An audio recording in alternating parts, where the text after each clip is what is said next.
It's like Black Sabbath stuff, but just really heavy. Ah! They from LA? Yeah, I think so. Jesus. They have this T-shirt, and it's like this scary woman in garters. And she's got like some rope around a guy's head or something. He's between her legs, and it says, "Smell the magic." This is a band for one of MTV shows, I'm sure. What's the thing on Sundays at midnight? Maybe they can get on it. Oh yeah. You ready? Yeah. Only 3 people have ever seen it. 20 minutes is moving though. Revolutionary change. Okay, Kurt. Okay, are we going? We have speed? Yep. Okay. How's it feel to be back on stage? You know? It feels great. It feels great. I mean, we've been, planning, this for ever since we started. We've been aiming at, we wanted our second major album. We wanted a headlining tour, and to do it right. And it feels great. We think we got all the pieces in the right place, and the morale is really high. Yeah. And actually, now that we're starting the tour, everybody's going to be starting to get in more shape while we're playing and stuff. Brought a trainer and everything, and just into doing our job we've set out to do our whole lives. Is there a fundamental difference in what's going on in the band now that you have a completely new drummer and a keyboard player too? I mean, has it changed the music at all, or just the scope of the sound? Well, Matt's really solid, and everybody in the band can rely on Matt's playing. Yeah. The drums are like your anchor, and he's definitely the strongest anchor we've ever had, and one of the best drummers that there are, I think, in the world. And because every show I'm more amazed by. I mean, the record is. Somebody turn the light out on you. But they apologize. Oh. The record's like Guns N' Roses. Okay, we're rolling again. Okay, so the records are really coming out, right? They'll definitely be upon us soon. I'm actually going to be recording some stuff here to finish it up. In Wisconsin? Recording on the road, yeah. Oh. Finishing up, but we went through mastering of like 25 of the songs right before I left. Yeah. And we went through all the approval of lyrics and all that stuff, and the artwork's all coming together, and yeah, it's definitely coming out. All right, good. Why did you decide to put it out as 2 separate records when, of course, it could have been a double gatefold spread, single album? Well, on album form, on the wax, it's 4 albums, because we wanted to have the deepest grooves and stuff for. Since vinyl's somewhat going out, we wanted to be one of the last bands doing the best job we could for, audio files and stuff. The deepest grooves and a minimal amount of time on each side. And figuring out the sequencing was really hard, trying to, to start each side and end each side with a cool song so it sounded like it began and ended right, resolved properly.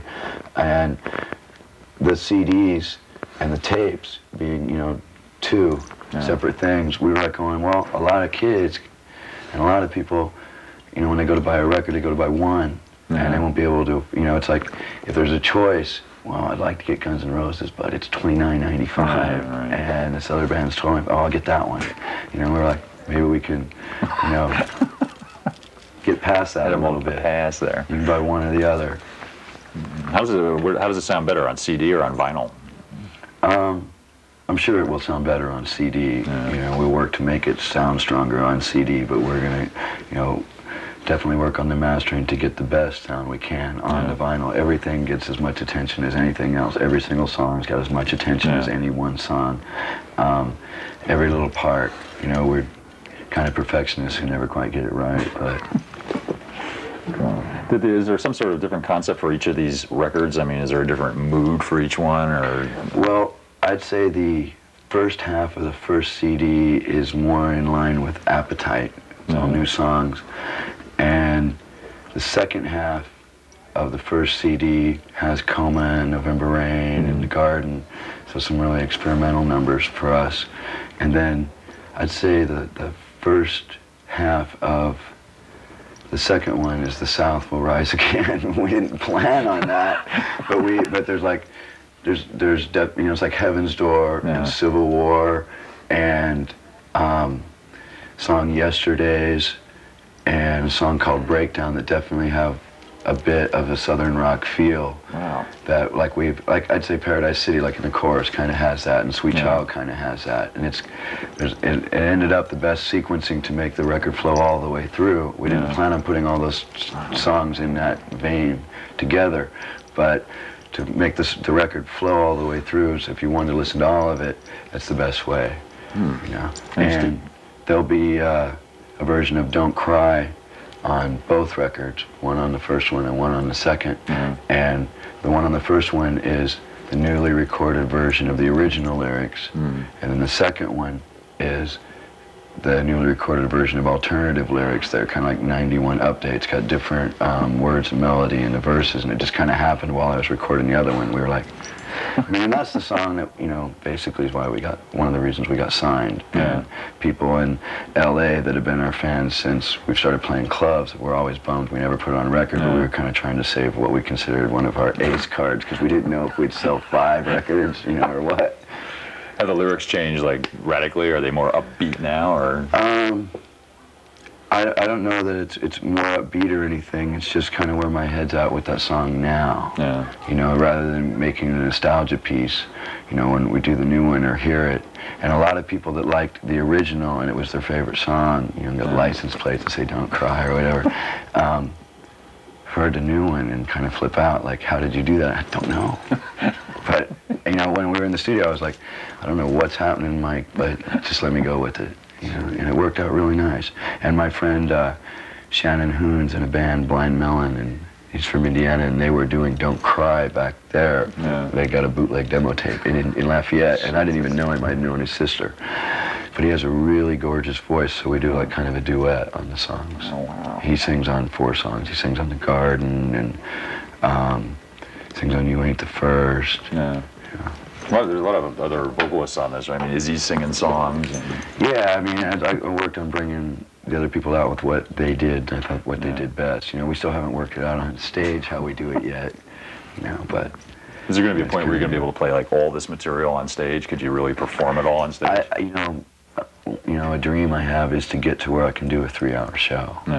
And right now we don't use a set list. We just pick song to song on how it feels and what we think we can perform best and what I think vocally I can do best, because it's still warming up. I figure, you know, we're going to go out and give as much as we can every time, but I figure a real Guns N' Roses show, what we're shooting for, hopefully I might have in 6 months. I mean, remember that thing I told you last time? It's like Jagger was working on getting that stage thing together for a really long time, you know, and learned a lot from him. You know, so we're hoping that in 6 months we can actually have different set orders and things and have it planned out so it's a lot more dramatic. You know, and there'll be additions to the stage setup and the lighting and things like that. We didn't use, right now because of my heel, we're not using a lot of the stage setup that we have. We have extra ramps and ramps coming out in the middle, fully lighted, and we're not using any of that at this particular time. Dizzy said he's hoping that there'll be some sort of like sign language so that he'll know what the next song is when the rest of the guys we're working it out, you know, little by little. We're trying. What exactly happened to how did you do this to your foot?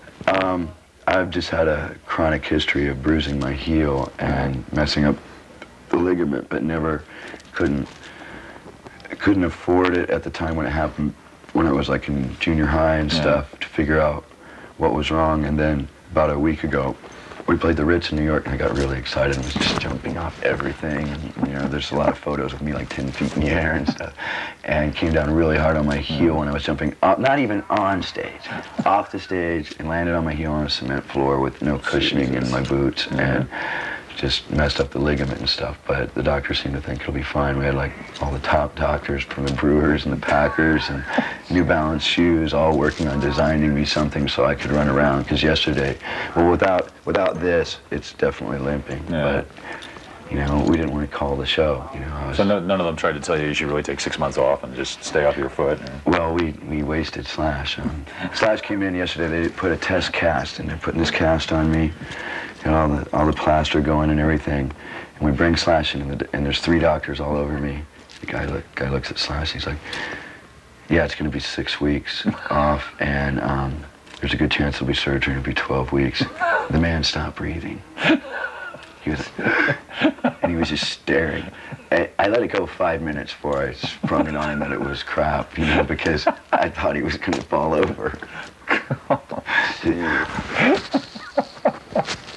Well, Slash says he's in good shape now. You know, he's not totally a health fiend, but everything's going good. Yeah, and everybody will get in better shape once we, like, you know, get some, you know, some form of regimentation down, you know, and stuff, and realize what we're in and what we're doing, and we're doing it every day because we want to take this for the long haul, and as long as that can be.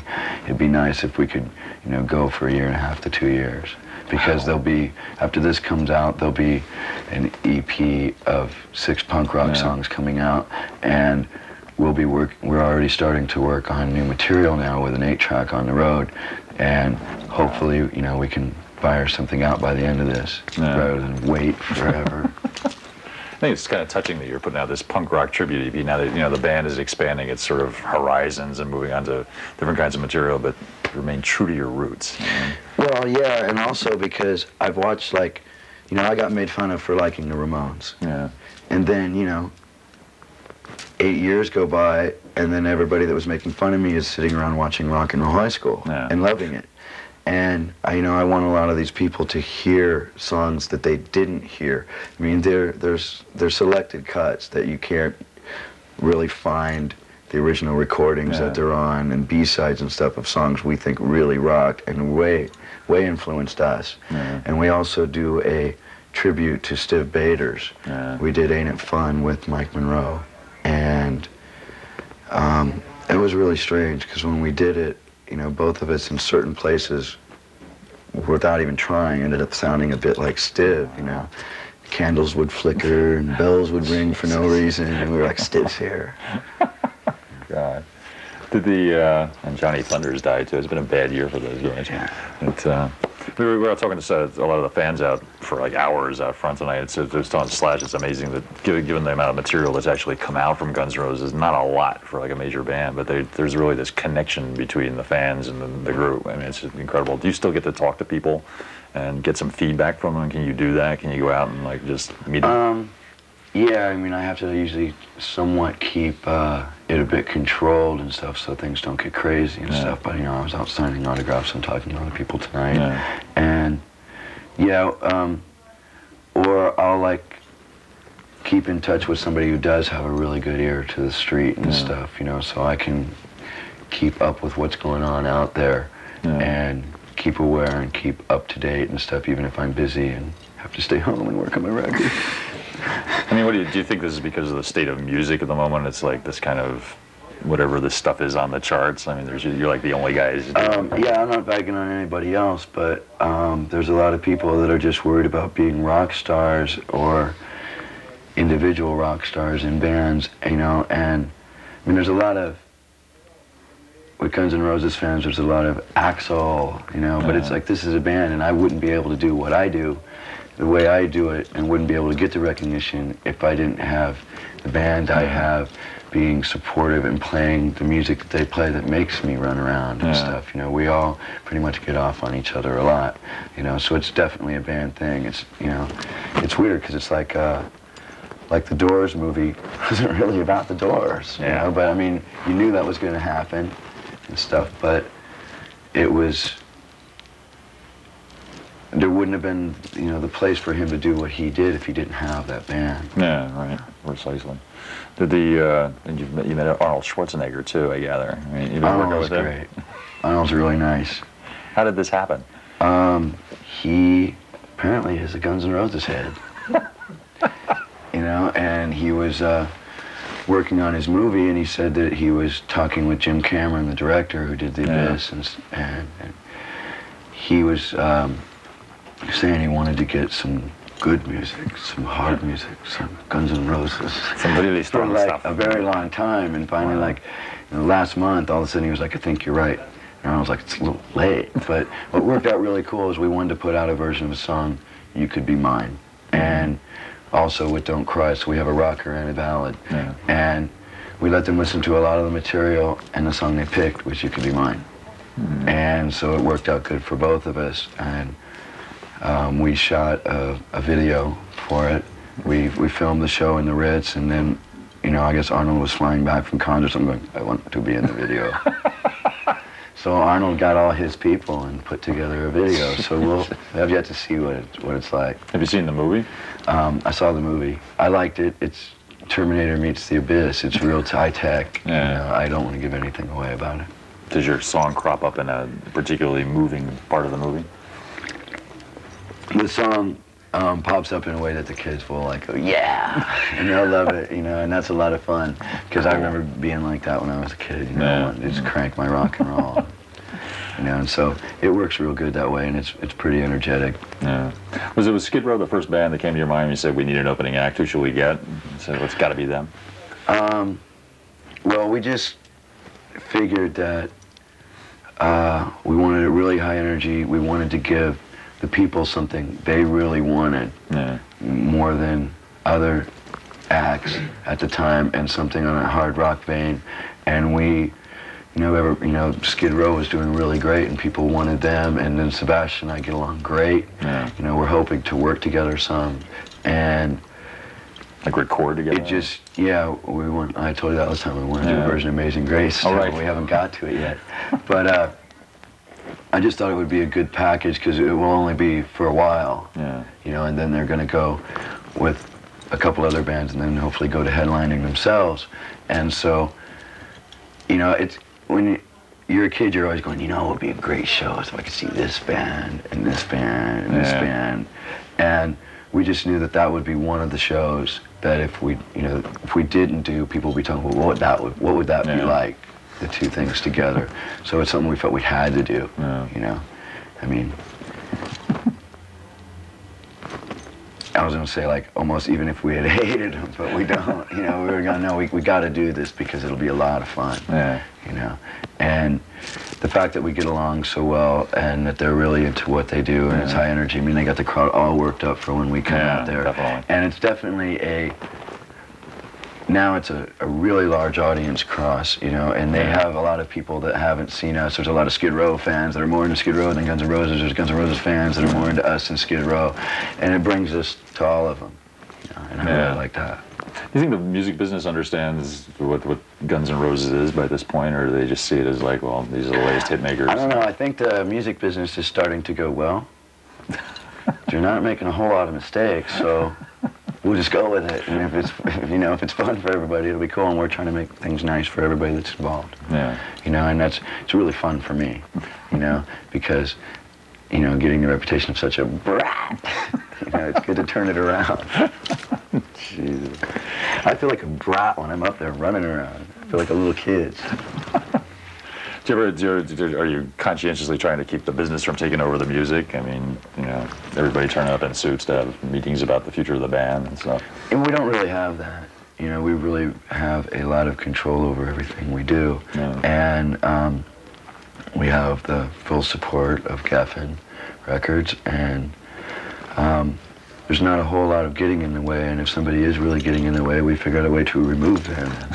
So, so it's going really nice, and that's the advantage of selling, 12 million records or whatever we sold off Appetite. There's a reason for the power, and there's a lot of people that are going, well, if I was Axl, I would do this with the power and the sound. It's like, yeah, but we're just starting this tour. People have no idea what I want to do with my position and where I'm at. I'm trying to find the right organizations. I want to get involved with things for child abuse and sexual abuse for children, but I don't know exactly where to place. You must get hit on by a lot of people, I would imagine. Yeah, right? You got Bill Cosby sending you things to donate $5,000 to a library or something, but at the same time I'm going, but Bill would hate my record. Yeah. So. God. So the next 2 years are going to be doing this, right? You don't have any side projects. You're not going to be starring in a movie or anything like that. This is strictly the band. I mean, if there's any room in time off, because I'd like to do a bit part, something small, and if we have 2 weeks and the filming's really quick, that'd be really nice if it's the right thing. Maybe an Arnold movie or something. Yeah, we talked a little. So. Terminator 3 coming up. Yeah, Arnold's great. Arnold's great. It was really wild to find out he was into Guns N' Roses. Let's imagine what else he might be into. I mean, more adventurous man than we had guessed. He's a man who hangs with Kennedys. That's really wild. You had mentioned at one point last time we talked. Actually, you said it'd be really cool to do something with somebody like Public Enemy. Maybe go out with them. I mean, you're still. Yeah, it really would. And I'm really into LL Cool J. Yeah. And we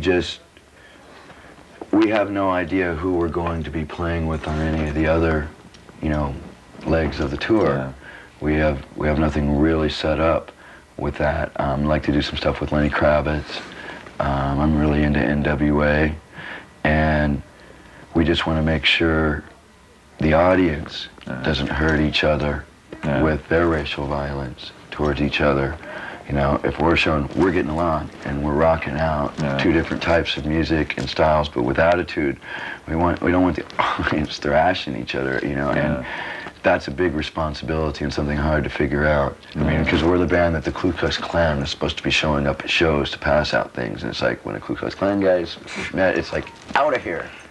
Have you encountered these guys? Have you seen these guys showing up at your shows? I haven't seen it's first show, so. I mean, so I don't know. Has this ever happened? Well, they said they were going to, and we were going to, sue the Ku Klux Klan because they were trying to say we were supporting racism. It's like, Grand Wizard and stuff, and it's like, fired off the letters from the lawyers right away. It's like, you're out. Don't even think about, you misinterpreted something I said. Yeah. Don't even think about it. Did you see the Unplugged show that MTV did with the rap guys backed up by a band? You got to see this. I haven't got to see any episodes of Unplugged, and I'm hoping I can get tapes from you guys. Well, they got because I hear about all these great shows. But they had LL Cool J on there, and they had this band, like an acoustic band, backing them up and doing all the scratch things, like scraping on the guitar string. It's brilliant. It's unbelievable. I think we can arrange a dub of some sort. That sounds amazing. I'm really into the song. I'm the type of guy. Yeah. That's awesome. That's really awesome. Mama Said Knock You Out is a really an amazing song. I think I got an LL Cool J poster somewhere here on the tour. Did the Spin Magazine just ran a copy of the contract that you guys were putting out at one time, which people might be thinking, oh, what is it with these guys? Are they trying to control everything? I mean, do you think you're misrepresented when stuff like that comes up in the press? Well, in regards to Spin Magazine, I read a review of that piece somewhere else, and it was like, kudos to Spin Magazine for not bowing and scraping for an interview, when the facts are that that's basically what they've been doing for a really long time, and since they couldn't get it, they decided to be hostile.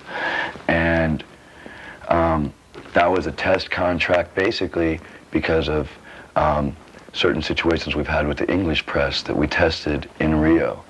And the most outrage that we really got was from the magazines that we were having problems with to begin with, and because we weren't going to talk to them anyway, and then they saw that and went running with it. But no, we're not trying to control everything. We just want what we said, or anything we say, to be in the proper context and to be something we really said, And we've had certain things that may not hit the world on a big scale, but dealing with smaller magazines and stuff, where they've ran all kinds of interviews we never did, and where they've said I said things, like I may have said something hostile to a member of another band, but they've turned around and said I said all kinds of things I didn't say. And it's like, the things I said were even meaner, but I knew what limb I was going out on, and then somebody cuts down the tree underneath me. And it's like, it's not really fair, because I do take the time to try to answer the questions and talk about things as honestly as I can, and then to have someone distort that, and if a magazine, maybe they have a subscription rate of 50,000, 72,000, but, this was a 40,000 people show tonight. 40,000 people were here, and that hits that many people with a different impression of us, and that kind of hurts. So we're just trying to make sure that doesn't happen, if we don't have a real big problem, and if we get along with people, we don't even, ask about the contracts. It's like, if we know it's okay, everything's going to be okay, and it's going to be honest, then it's fine.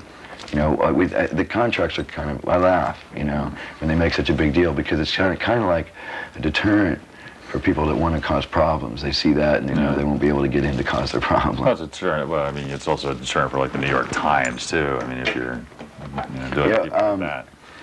I guess there was a guy there that wasn't really into us, but he wrote a really nice review, and we did the show in New York, and that was kind of a surprise, and it was really nice. And I think when people get to know a bit more about us, they might find a few more things they like. They'll probably find a lot more things they dislike, but, you know, I think with all the hype and all the people and everybody waiting for so long, you know, to see what's this band about and everybody talking, a lot of it's just been, you know, just snowballed. Someone said this, someone said that, and they just keep hearing all these stories, and now they can, you know, see reality. As your voice holding up now, you're back on the road doing all this stuff. Do you have to like get into training and? Seems to be doing good, and you know, I'm finally for the first time into doing my warm downs after a show, and I'm bringing my voice teacher up so he can see some shows and see what it is I do, because this man works opera. And he has no idea what it is I do exactly. He'll be shocked, right? Yeah, I had him at one show in LA, so he's getting the idea, you know, and then, you know, and I'm taking the steps so that I can ensure the people a good show and that I'm up to my best.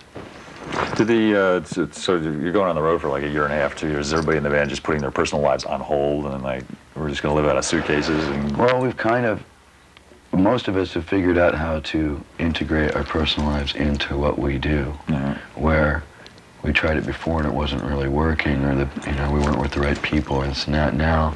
Things are kind of going together, and this is our personal life. Yeah. You know, we've wanted to live on the road, you know, and enjoy it, and everything is so nice and on such a big scale. It's really nice, you know. Hate to go down the tubes and be back to a van going to the clubs, but I think you're in danger of having that happen anytime real soon. Never know. Never know. I don't want to take it for granted. Well, I'm sure you got some money socked away in the bank, right? Keep that savings account going.